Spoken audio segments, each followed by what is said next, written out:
नमस्कार दोस्तों, सत श्री अकाल, वालेकुम सलाम, जय सिया राम। मैं कौशल कुमार आपका क्रांति रिपोर्टर टीम की तरफ से हार्दिक स्वागत और अभिनंदन करता हूं। और आज मैं फिर से एक बार आप लोगों के समक्ष रूबरू हुआ हूं। विज्ञान भाग 3 कक्षा 8 की पुस्तक के तीसरे अध्याय में, जिसका नाम फसल उत्पादन एवं प्रबंधन है, उसके बारे में आज हम लोग सीखने की चेष्टा करेंगे। दोस्तों, मुझे पूर्णतः विश्वास है और इस उम्मीद के साथ मैं दोबारा आप लोगों के समक्ष आया हूँ कि आपको मेरी पिछली वीडियो पसंद आई होंगी। मैं इस वीडियो में इस माध्यम से बस यह आप लोगों के समक्ष इस बात को रखना चाहता हूं कि मेरा उद्देश्य केवल आपको पढ़ना और पढ़ाना नहीं है। हमें इस विषय को इतना रुचिकर बना देना है ताकि आप लोगों के समक्ष कोई भी कठिनाई या परेशानी बड़ी न लगे। तो चलिए शुरुआत करते हैं तीसरे अध्याय से। दोस्तों, इस अध्याय को शुरुआत करने के पहले मैं कुछ पॉइंट वाली बात आपको बताना चाहूँगा जो मुख्य बिंदुएँ हैं इसमें। जैसे इस पुस्तक का पहला जो शीर्षक है फसल उत्पादन एवं प्रबंधन, तो फसल होता क्या है इसके बारे में हम लोग सबसे पहले जान लेते हैं। क्योंकि दोस्तों मैं एक एक लाइन बाय लाइन पढ़ूंगा ना, तो इसमें वो मज़ा नहीं रह जाएगा जो आपको अपने से पढ़ने में आएगा। तो चलिए हम उसके कुछ मुख्य बिंदु के ओर ध्यान देते हैं और समझने की कोशिश करते हैं। तो हम चलिए जानते हैं फसल क्या है। तो मैंने कुछ पॉइंट्स लिखे हैं, आपको सबसे पहले उसके बारे में दिखला दूँ। फसल उत्पादन एवं प्रबंधन का जो फसल होता है, फसल के एक बड़े भूभाग में उगाए जाने वाले उपयोगी पौधे फसल कहलाते हैं। जैसे आपने देखा भी होगा अपने गांव गिरोह के आसपास या फिर अगल बगल अड़ोस पड़ोस में गेहूं की फसल या धान की फसल, आलू की फसल या फिर अनेक अन्य तरह की फसलें बोई जाती हैं। जैसे कपास हो गया, चना हो गया, गन्ना हो गया। तो ये फसल क्यों कही जाती हैं? क्योंकि इससे हमें भोजन प्राप्त होता है कि नहीं? हमें जीवित रहने के लिए पौधों पर निर्भर होना पड़ता है, प्रत्यक्ष रूप से या परोक्ष रूप से, या फिर सामने से, या फिर खाद्य श्रृंखला बनाकर। इसके बारे में तो आप जानते ही होंगे, खाद्य श्रृंखला। अरे भाई वही, जैसे टिड्डे छोटे मोटे पौधे खाते हैं, टिड्डों को मेढक खाता है, मेढक को सांप खाता है, सांप को बाज खाता है। उसी तरह एक खाद्य श्रृंखला बनी रहती है। तो हम पौधे जो होते हैं वो अपना भोजन स्वयं बनाते हैं, इसीलिए तो उन्हें स्वयं पोषी कहा जाता है। और जीव जंतु जो कि पौधे पर निर्भर होते हैं उन्हें परपोषी कहा जाता है कि नहीं? हाँ, तो यही होता है।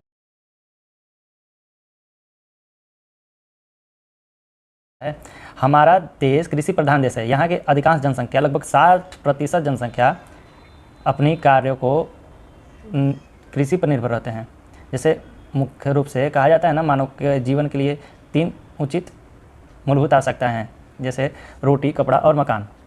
लेकिन इन आवश्यकताओं की पूर्ति के लिए कृषि आधारित क्रियाकलाप ही जरूरी है। हमारा राज्य बिहार भी कृषि प्रधान राज्यों में से एक है। अच्छा, आप पता करिएगा और बताइएगा कि हमारे राज्य में कौन कौन सी फसलें उपजाई जाती हैं। इसकी जानकारी हमें आप नीचे कमेंट बॉक्स में दे सकते हैं। अच्छा, एक बात और है, क्या सालों भर एक ही प्रकार के पौधे उपजाए जाते हैं? क्या ऋतु विशेष में उगाई जाने वाली फसलों के नाम बता सकते हैं आप? चलिए, हम भी कुछ क्रियाकलाप में कुछ फसलों का नाम लिखे हैं और इनके बोने का समय और काटने का समय भी यहाँ पर निर्धारित है। तो आइए उसके बारे में भी जान लिया जाए। धान, चावल जो आप खाते हैं, उसके बोने का क्या समय है? जून से जुलाई तक, और काटने का सितंबर से अक्टूबर तक। उसी प्रकार गेहूँ, सरसों, चना, ये सब अक्टूबर में बोई जाती हैं और अप्रैल मई तक काट ली जाती हैं। और गन्ना लगभग वर्ष भर बोई जाती है, अक्टूबर और मार्च में। और एक बात और बताते चलूँ, इसे 12 महीने पानी की आवश्यकता होती है। उसी प्रकार कपास मई में बोई जाती है और 8 महीने बाद काट ली जाती है। तो ये तो हुई फसल की बात। तो इसी प्रकार इसमें वर्षा ऋतु में उपजाई जाने वाली फसलें जो कहलाती हैं उसे खरीफ फसल कहते हैं। और शीत ऋतु में जो उपजाई जाती हैं रबी मतलब आप समझ रहे होंगे, सूर्य की ज़रूरत कब पड़ती है? अधिकतर ठंडी ऋतु में पड़ती है ना। तो रबी फसलें जो होती हैं शीत ऋतु में उपजाई जाती हैं। तो कुछ खरीफ फसल यहाँ पर लिखा है और कुछ रबी फसल और कुछ जायद फसल। तो इस फसलों के प्रकार में और फसलों के नाम को आप कंठस्थ कर लीजिए या फिर आप अगल बगल देखकर समझ सकते हैं। तो खरीफ फसल में आता है धान, मक्का, ज्वार, बाजरा। रबी में आता है गेहूँ, चना, जौ, सरसों। और जायद में आता है तरबूज, खीरा, मूंग, ककड़ी, उड़द इत्यादि। अच्छा, आपको पता है कि एक बाइक एक तो खेती में नहीं लग गया कि मनुष्य, क्योंकि वह लगभग आरंभिक अवस्था में 10,000 ईस्वी पूर्व तक घुमंतू हुआ करता था। वह भोजन एवं आवास की खोज में इधर उधर घुमा करता था ना। घुमंतू भोटिया की कहानी तो आप पढ़े होंगे, है कि नहीं? और समूहों में रहा करता था। कच्चे फल, कंद, मूल, सब्जियां खाते और जंगली जानवरों का शिकार करता था। इसी क्रम में कहीं से उसको नज़र पड़ी किसी पौधे पर जो उसने उगते देखा और उन पौधों से बीज को उत्पन्न होते देखा। फिर क्या था? कृषि की शुरुआत हो गई, है कि नहीं। अब मनुष्य एक जगह स्थायी रूप से रहने लगा, अब उसे इधर उधर भटकने की कोई आवश्यकता नहीं थी और इस प्रकार कृषि का जन्म हुआ। तो लेकिन हमें यह भी जानना ज़रूरी है कि क्या फसल इतना जितने आसानी से कहा जाता है कि लेकिन उतनी आसानी से हो नहीं पाता। इसे करने के लिए कुछ क्रियाकलाप करने पड़ते हैं, जिनमें से मुख्य प्रकार से ये हैं। सबसे पहले मिट्टी को तैयार करना पड़ता है, फिर उसके बाद बीजों का चयन करना पड़ता है, फिर बुआई करनी पड़ती है, फिर सिंचाई करनी पड़ती है, फिर निकौनी करनी पड़ती है, फिर कटाई करनी पड़ती है और सातवां गहराई उसाई एवं सफाई करनी पड़ती है। और सबसे बड़ी समस्या तो तब होती है जब उसे हम भंडारण करते हैं। यही मुख्यतः 8 बातें हैं जिन्हें हमें फसल उत्पादन के लिए करनी पड़ती है।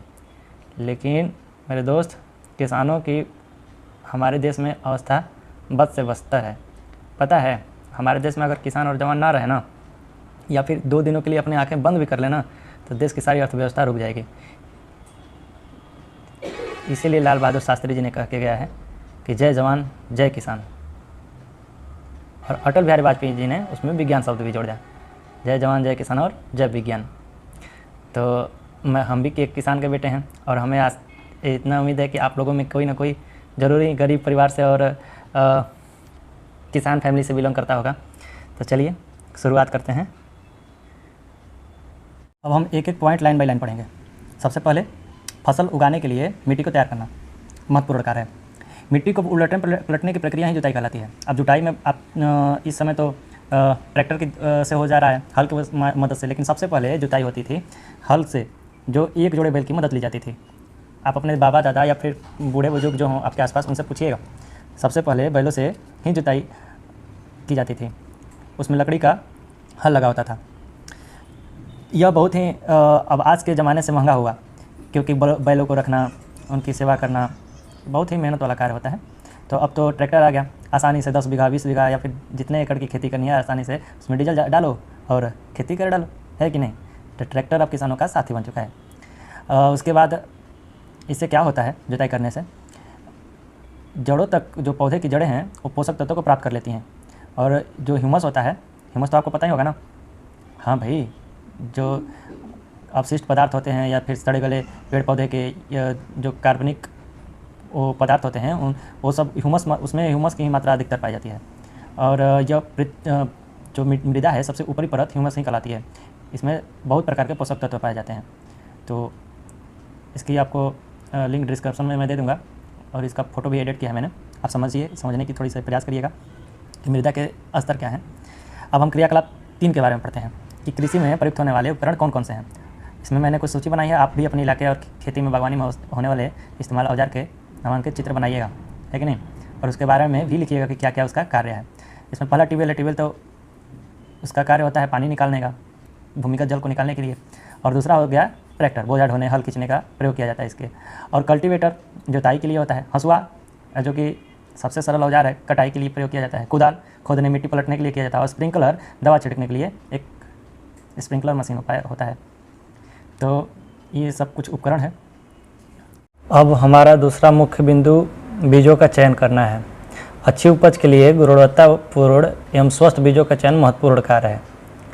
आप क्रियाकलाप 4 करके देख सकते हैं।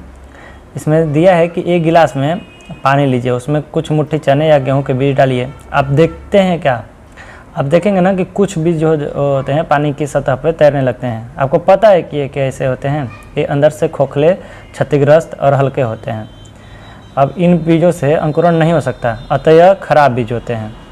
अब बुआई किसे कही जाती है, तो सबसे आसान है बुआई। भाई वही मिट्टी में बीजों को डालना बुआई कहलाता है कि नहीं। बुआई की 2 विधियां हैं। कुछ बीज सीधे तैयार मिट्टी में हो जाते हैं, जैसे गेहूँ, जौ, मसूर। और कुछ बीजों को नर्सरी में तैयार किया जाता है। नर्सरी, अरे भाई नर्सरी वही होता है जहाँ पर पौधों को एक उचित तापमान और तापक्रम में रखा जाता है। और जब वो कुछ बड़े हो जाते हैं पौधे, तो उन्हें उखाड़कर दूसरे खेतों में या फिर दूसरे जगह पर रोपण किया जाता है। जैसे आपने देखा होगा धान की खेती, धान के बीज को बोने के बाद छोटे छोटे निकले पौधे को मोरी कहते हैं, जिसे उखाड़कर दूसरे खेत में बोते हैं। इससे फसलों की उपज अच्छी होती है। हाँ, ऐसे देहाती भाषा में उसे सांडा का बीज कहा जाता है कि सांडा। तो आप तो जान चुके हैं कि बुआई किसे कही जाती है। अगर आपको किसी बात न समझ आई तो आप हमारे नीचे कमेंट बॉक्स में लिखकर पूछ सकते हैं। देखिए किस प्रकार से चित्र 33 में दिखलाया गया है कि पहले बीजों को इस किसान ने छिड़का, फिर एक एक बीजों को निकालकर हम खेतों में उसका रोपण करते हैं। अब हम क्रियाकलाप 4 पढ़ेंगे। इसमें यही दिया गया है कि आप किसी नर्सरी में जाकर तैयार किया गया पौधा का अवलोकन करिए और बताइए कि नर्सरी में तैयार होने वाले पौधे कौन कौन से हैं। तो हमने कुछ क्रम संख्या के अनुसार पौधे लिखे हैं, आप इसके ऊपर थोड़ी सी नज़र डाल लीजिएगा। पहला है गुड़हल, दूसरा गुलाब, कलमी करके लगाया जाता है गुड़हल भी, अशोक, गेंदा, बेर, नीम इत्यादि। खाद एवं उर्वरक मिलाना। अब हम सबसे पहले यह जान लेते हैं कि खाद क्या होता है और उर्वरक क्या होता है।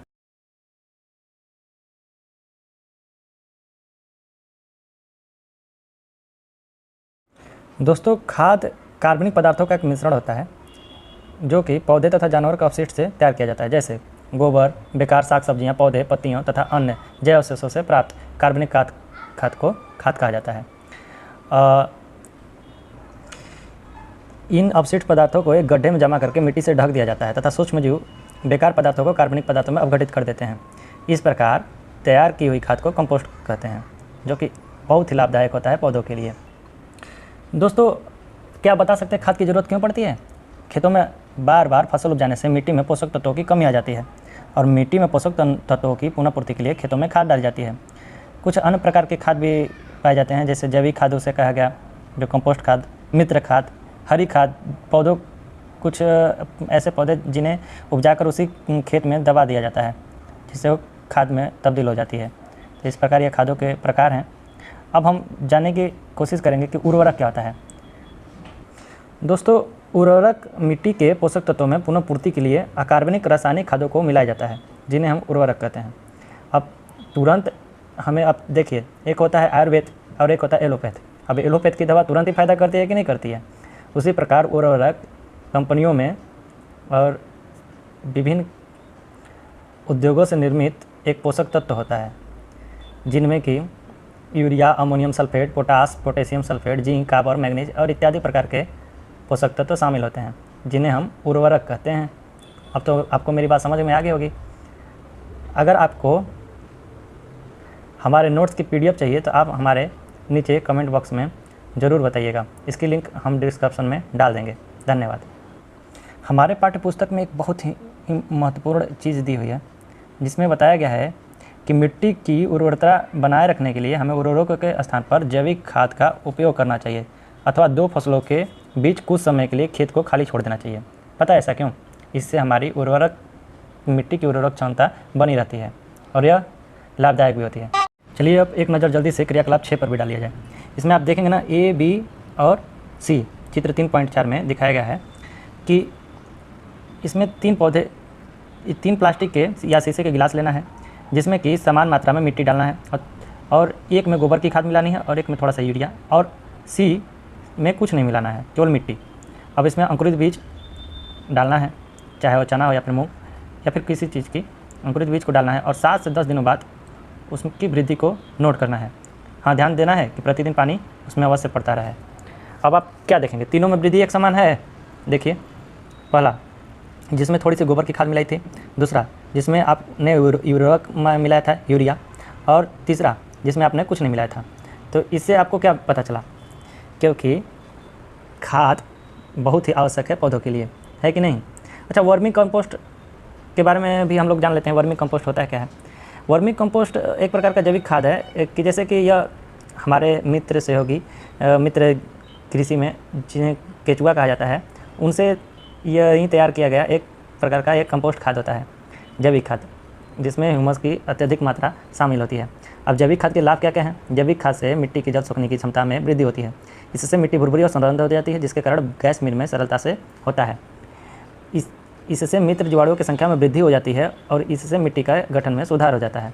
आप देखे होंगे देहाती भाषा में ऊसर खेत जिसे कहा जाता है, उन्हें हम कुछ सालों के लिए ऐसे ही प्रति छोड़ देते हैं और बीच बीच में उसमें कंपोस्ट खाद या फिर जैविक खाद मिलाते रहते हैं। इससे क्या होता है कि उसमें केंचुए और हमारे सहयोगी मित्र जीवाणुओं की संख्या में वृद्धि हो जाती है, जिसके परिणाम स्वरूप मिट्टी को वे कितना भी कड़ा मिट्टी हो, केंचुए खाकर उसे पोला बना देते हैं और इस प्रकार वे हमारे मित्र कहलाते हैं, कृषि मित्र। अब हम सिंचाई के बारे में पढ़ेंगे। जिस प्रकार मनुष्य को जीवित रहने के लिए जल की ज़रूरत होती है, ठीक उसी प्रकार पौधों को जीवित रहने के लिए भी जल की ज़रूरत पड़ती है। क्या आपको पता है कि पौधे के 90% भाग में जल होता है और बीजों का अंकुरण केवल शुष्क अवस्था में नहीं हो सकता है, इसके लिए जल भी आवश्यक है। तो अच्छी फसल के उत्पादन के लिए फसलों को विभिन्न अंतराल पर पानी देना ही सिंचाई कहलाता है। अब सिंचाई की मात्रा समय, जलवायु, फसल और मिट्टी के प्रकार पर निर्भर करता है। जैसे बरसात में सिंचाई की ज़रूरत बहुत कम पड़ेगी ना, और जाड़े में सप्ताह में 1 या 2 बार, और गर्मी में 2-3 दिन के अंतराल पर ही सिंचाई करनी पड़ती है कि नहीं। इस प्रकार फसल विशेष पर भी सिंचाई की मात्रा का प्रभाव पड़ता है। जैसे धान एवं गन्ना में अधिक सिंचाई की ज़रूरत होती है और सरसों, चना, अलसी, तीसी में कम सिंचाई की ज़रूरत पड़ती है। तो यह हम मिट्टी पर भी निर्भर करता है। जैसे कि बलुई मिट्टी में जलधारण क्षमता बहुत कम होता है। अरे भाई, बलुई मिट्टी में आप पानी डालेंगे तो नीचे बैठ जाता है कि नहीं, चला जाता है। और जो कि चिकनी मिट्टी होती है उसमें जलधारण क्षमता अत्यधिक होती है। तो इससे आप अंदाज़ा लगा सकते हैं कि किस मिट्टी में कितनी सिंचाई की आवश्यकता होती है। क्रियाकलाप साथ दिए गए हैं। आप ज़्यादा सिंचाई वाले और कम सिंचाई वाले फसलों की एक सूची बनाइएगा। हमने भी कुछ सूची बनाई है, आप अलग से बनाइएगा। ज़्यादा सिंचाई वाले फसल जैसे धान, गन्ना, अंगूर, केला, अनानास, रुई, संतरा, और कम सिंचाई वाले फसल सरसों, मिर्च, गेहूँ, चना, सूरजमुखी, तीसी, कास्टर, बीन, पत्ता गोभी इत्यादि हैं। अब सिंचाई के स्रोत क्या क्या हैं? तो देखिए, परंपरागत स्रोत तो कुआँ है, नदी, नहर, तालाब, झील। अब हम ट्यूबवेल की सहायता से नीचे के भूमिगत जल को भी सिंचाई के रूप में उपयोग करते हैं। तो इसके भी बारे में आप जानकारी इकट्ठी करिएगा और बताइएगा। जैसे चित्र 3.5 में दिखलाया गया है कि कृषि सिंचाई के परंपरागत स्रोत क्या कैसे हैं, और चित्र 3.6 और 3.7 में गैर परंपरागत स्रोतों के बारे में जानकारी दी गई है, जिसमें से कि कुछ छिड़काव तंत्र वाले, स्प्रिंकल सिस्टम वाले होते हैं। इसमें क्या होता है कि एक घूमता हुआ नोजल लगाया रहता है पंप के, इसमें पानी जब निकलता है तो इस प्रकार से छिड़काव करता है कि चारों तरफ पौधों को पानी मिल सके। इसमें जल की बहुत कम मात्रा खपत होती है और पौधों को पर्याप्त जल मिल जाता है। और ड्रिप सिस्टम की प्रयोग तब की जाती है जब पानी की अत्यधिक कमी होती है।